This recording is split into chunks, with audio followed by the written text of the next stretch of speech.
ancient kingdom. The world watches as this nation's veil of mystery starts to be lifted. Join us as Asian Air Safari embarks on a breathtaking journey to the Golden Land, Myanmar.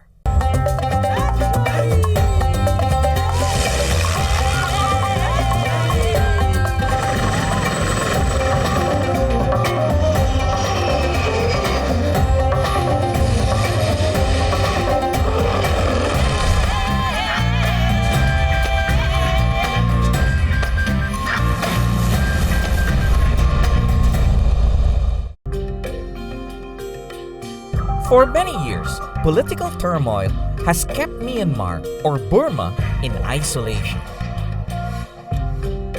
With the dissolution of the military junta and lifting of Western sanctions, curious travelers have started to flock into the country. Bordered by the Bay of Bengal to the east and surrounded by India, China, Laos, and Thailand, Myanmar shares many cultural traditions with its neighbors. Stepping into its second largest city, Mandalay, offers a glimpse of a newly awakened country eager to catch up with the rest of the world. Centrally located at the heart of the city, Sedona Hotel Mandalay offers a good starting point for the city's exploration. One of the best offerings is a stunning panoramic view of the Royal Palace across and Mandalay Hill in the distance, right from your spacious hotel room. The hotel's beautifully landscaped gardens, its inviting pool, koi pond, and quiet spaces make it a place of relaxation in the midst of a busy city.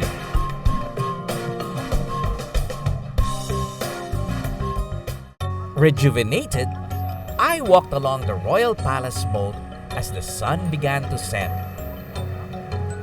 The capital of the last independent Burmese kingdom, Mandalay is actually a contemporary city built only in 1857. Mandalay means center of the universe, and that's exactly what King Mindon wanted this place to be. Upon the king's wishes, the royal capital was transferred here to fulfill a prophecy made by Buddha himself that a sacred city will be built at the foot of Mandalay Hill 2,400 years after his death. In the succeeding years, it was occupied by the British, raided by the Japanese during Second World War, and more recently, flocked by Chinese immigrants from nearby Yunnan province. Most of them start up with the Chinese restaurants, and it is here where the ingredients are found.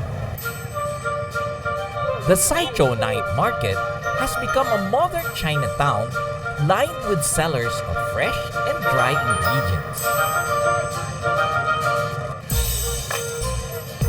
Some traditional Myanmar delicacies can also be found here. Steamed rice cakes are a popular snack in Burmese cuisine, and these girls were gracious enough to let me try them. Coconut and Present. oh, thank you very much. But no money. No. Very poor. I tried. Hot. The next day, I continued to get to know Mandalay's many flavors. This time, I was with Sanya, whose family operates Oriental ballooning in Myanmar. She walks me through typical Myanmar cuisine. And this is like the tempura. Like tempura. And this? They call it palata, which is like it comes from like an Indian type. It's an egg and then with a beef. Okay. And this is rice. I think it's a peanut. Ah, peanut and rice. Which one is your favorite? The one that coming, it's not here. Not yet here. Okay, I'll wait for it then. Of course, her favorite is the mohinga, a noodle and fish soup typically eaten for breakfast. It's a local favorite, and considered the national dish. Myanmar's confluence of flavors from India, China, and Thailand make up all my favorites, so it was very easy to enjoy myself too much. Up next, I continued to get to know Mandalay and see its local artisans at work.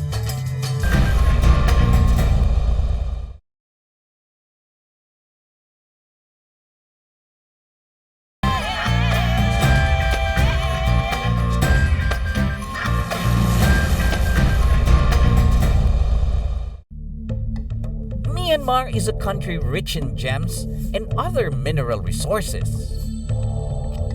Jade, a unique and prized gemstone in the Orient, is plentiful in Myanmar's northern regions.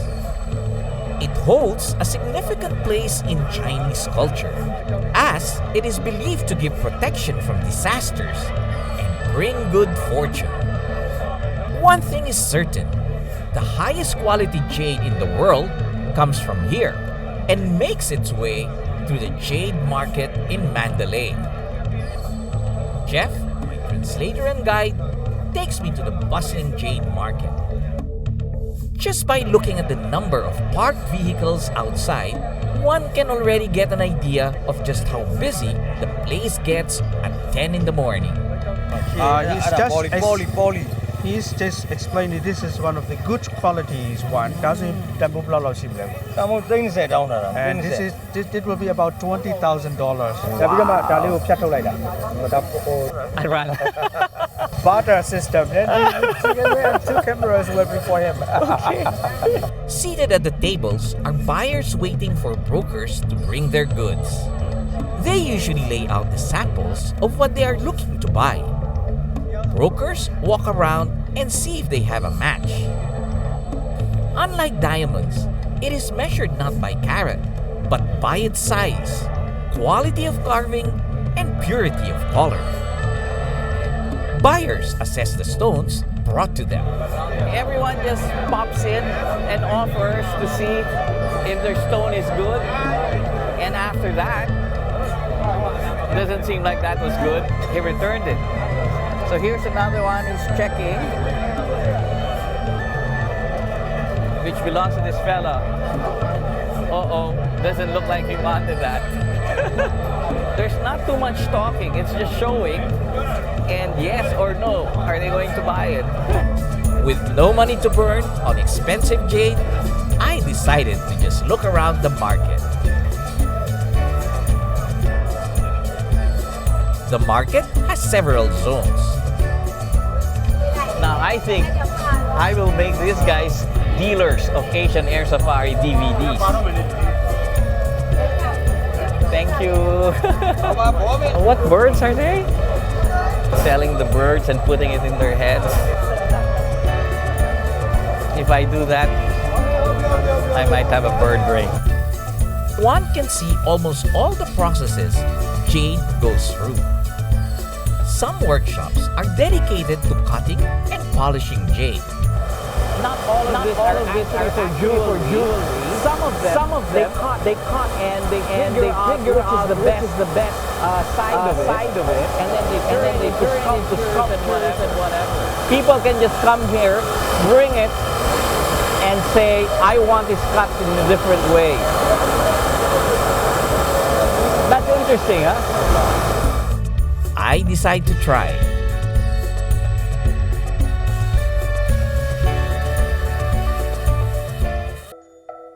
Aside from jade and other precious stones, Mandalay is also known for its gold industry.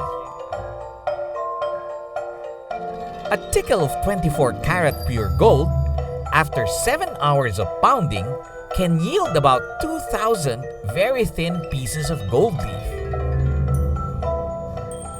And this is a solid gold, and 24 karat, and 99.999 must be pure. And from this stage, they make this gold ribbon. This gold ribbon will have to cut into the certain size, like this. Yeah. Okay.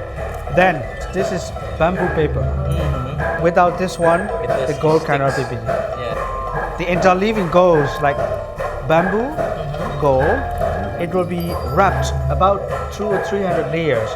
Will be wrapped by the deer skin, beating, and the friction makes the heat transfer from top to the bottom. And this size, after half an hour beating, this size will go to this, and this size will go to this. The men use 15-pound sledgehammers to beat the gold into paper-thin leaves. Their rhythmic pounding was so in sync that it almost looked like a performance. Well, they use this coconut shell. It has a tiny hole, and when it starts sinking, I think that's 3 minutes. But this guy's got his cell phone and using it as his timer. And guess who their new recruit is?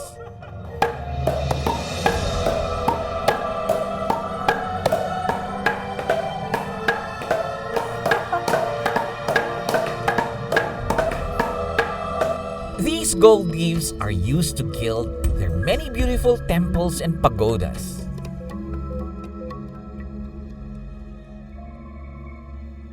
One of Myanmar's most enduring cultural influences from India is the practice of Buddhism.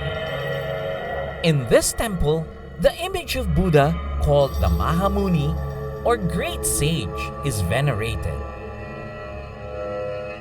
So this Buddha image is older than Mandalay city.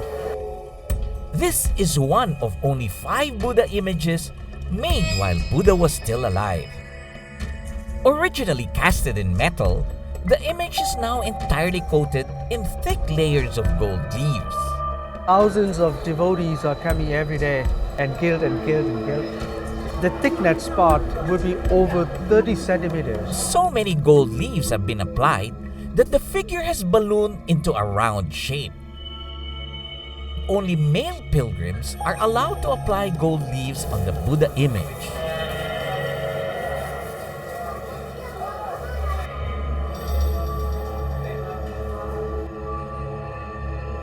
A short distance from the Mahamuni Paya, clouds of white dust fill the air.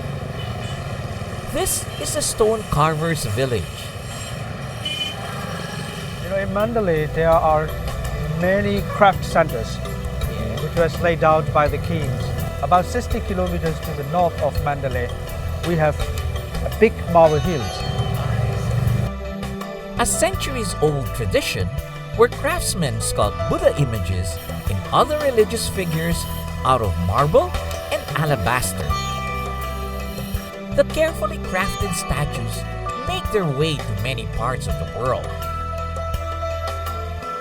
Blessed with abundant resources and talented people, Mandalay is indeed Myanmar's artistic capital. Too early. Stay tuned as I reunite with old friends and view Mandalay from a different perspective.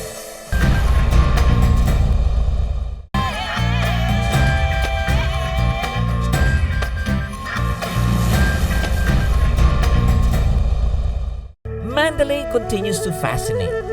The people's reverence and deep spirituality piques my curiosity. To educate me more about the Buddhist canon, Jeff takes me to the Kuthudao Pagoda complex to read the world's largest book. I was ready to bring my giant bookmark, but instead of leafing through the giant pages, each leaf was standing upright and was made of marble. Bible is very important for all the Christian people. This is the book, and all written Pali words. This is called Tipitaka. This is a very holy for all the Buddhists, not only Mahayana but also Theravada. So there are altogether 729 buildings. Each cave-like structure is arranged around a central golden pagoda. Each stone tablet contains about 100 lines of text, carefully chiseled and originally filled with gold ink. So these are all talking about the teachings of the Buddha.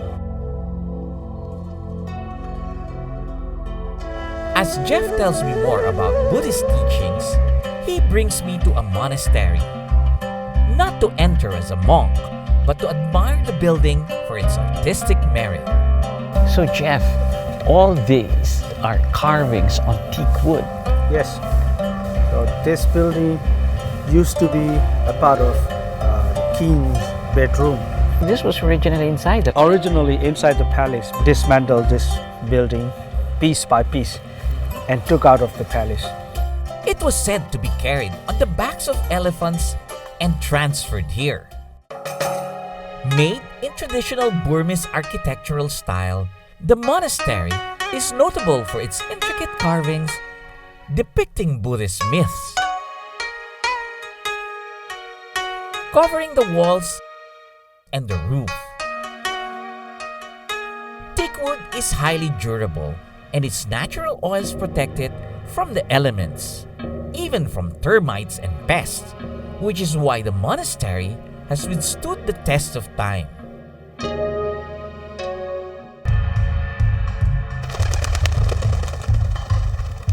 Myanmar produces nearly 1/3 of the world's teak wood. Its water-resistant quality also makes it ideal for boat building as well as building bridges. This is the oldest and longest teak wood bridge in the whole world. The Obane Bridge in Amarapura, the old capital before Mandalay, has served as an important passageway for locals. Stretching 1.2 kilometers, about 1,000 pillars support the bridge.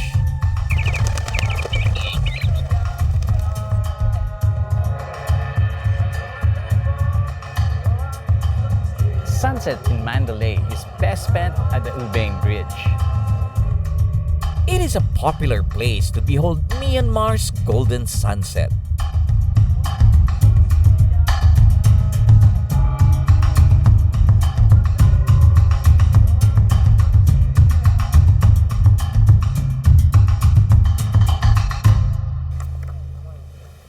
The next morning, I was up before sunrise to meet up with an old friend, Ali Dunnington. You may remember her from past ballooning adventures from London to Mongolia. I'm at the old Mandalay airport. The sun hasn't risen yet, but Ali invited me to join her for a flight in the balloon. Ali. Hello, Joy. Nice to meet you again. I'm happy to be here. We can keep on meeting each other in We do. places like this. That's right. Last time in Mongolia, now here in Mandalay. Welcome. And what's all this? Well, It looks like a formal breakfast setting in the middle of the airport. Absolutely. Well, we always treat our passengers very well, and we try to welcome them with a nice breakfast with croissants and tea and coffee. And in a minute, I will do my burner check, and then we can go off on a really lovely ride here from So the it's a airport. serious balloon business right there. Absolutely, yes. And Mandalay is a fantastic city, as you will see later on. We come close to Mandalay Hill, fly over the palace, we see the Irrawaddy River and the mountains in the background. So, and we'll have a beautiful sunrise in a minute coming the from looks the of it, Shan huh? Mountains. So I look very much forward to take you up to the skies in Mandalay. Well, I'm always excited to fly. Absolutely. So yes, help yourself to a bit Okay. of coffee and tea. As Ali got busy with preparations, I got busy at the breakfast table. So they brought the tables, the chairs, croissant. I have everything here. Never imagined I'll have nice, good breakfast right in the runway. After a hearty breakfast and a safety briefing, the balloon started to inflate. Well, Ali started inflating the balloon with cold air initially. I can see that she's got some trained crew. They look like they're very enthusiastic about the job. These were brand new Cameron balloons that she ordered from England. Not long after, we take off from the old Mandalay airport.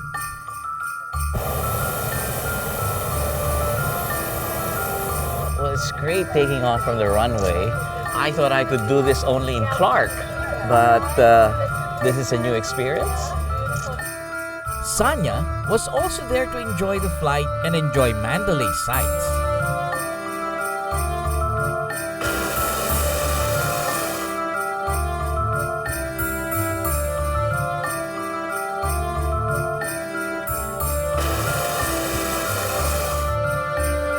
we sailed past the Mahamuni temple, where I placed some gold leaves on the Buddha image. Then, I see Mandalay Hill in the distance. Now, I don't need to climb its many steps to see the top. And we're flying over the palace. Another magnificent view. The sprawling royal palace and the moat surrounding it is a perfect square shape covering 16 square blocks. I think this is the best way to see Mandalay. And so many monasteries here in Mandalay. It's really fantastic. As we followed the Irrawaddy River and moved away from the city, we saw more of fish pens and rice fields. If I see a very good dry spot, I will land there because it's got a difficult time with the water. We started our descent and seemed to fly over a brick-making part of town. We landed on a field just a few meters shy of the nearby fish pond. Landing. Okay. All right. So Ali, that was a tricky one. It was a tricky one, And yes. I thought you'd skip the river, but you said, I'm going to do this before the river. Right. The townspeople all came out to welcome us.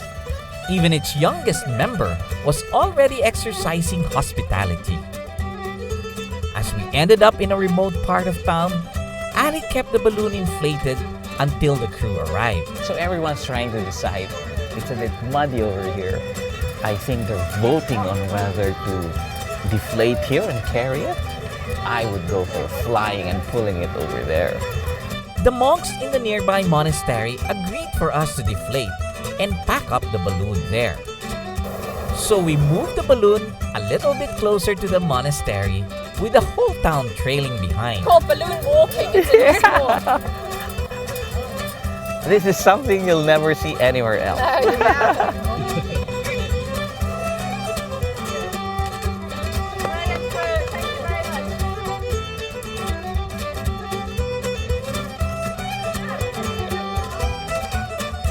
It was a fitting end to my stay in Mandalay.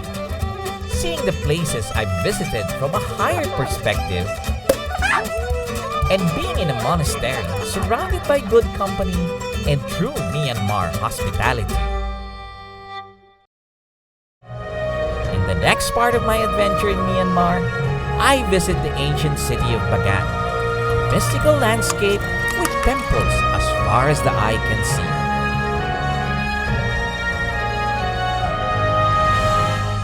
This has been your captain, Joy Roa. See you in the next Asia